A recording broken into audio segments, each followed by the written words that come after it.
ফেনী সীমান্তে 10 বিজিবির বড় সাফল্য, 2,38,00,000 টাকার ভারতীয় শাড়ি ও 2 যানবাহন জব্দ।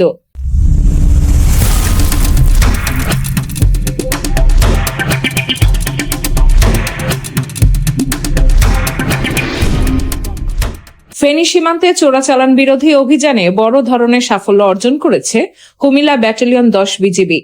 পৃথক দুটি অভিযানে 2,38,70,000 টাকা মূল্যের বিপুল পরিমাণ ভারতীয় শাড়ি এবং 2টি মালিকবিহীন যানবাহন জব্দ করা হয়েছে। মঙ্গলবার 21 জুলাই 2026 বিজিবির পাঠানো এক প্রেস বিজ্ঞপ্তিতে এ তথ্য জানানো হয়।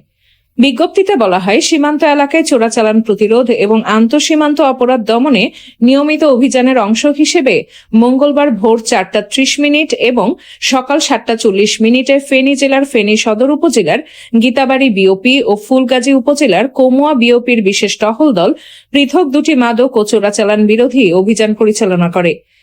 অভিযান চলাকালে সীমান্তে বাংলাদেশের অভ্যন্তরে কামাল্লা এলাকায় 400 গজ ও পৈথরা এলাকায় 100 গজ ভেতরে মালিকবিহীন অবস্থায় 2টি যানবাহন ও বিপুল পরিমাণ ভারতীয় শাড়ি উদ্ধার করা হয়।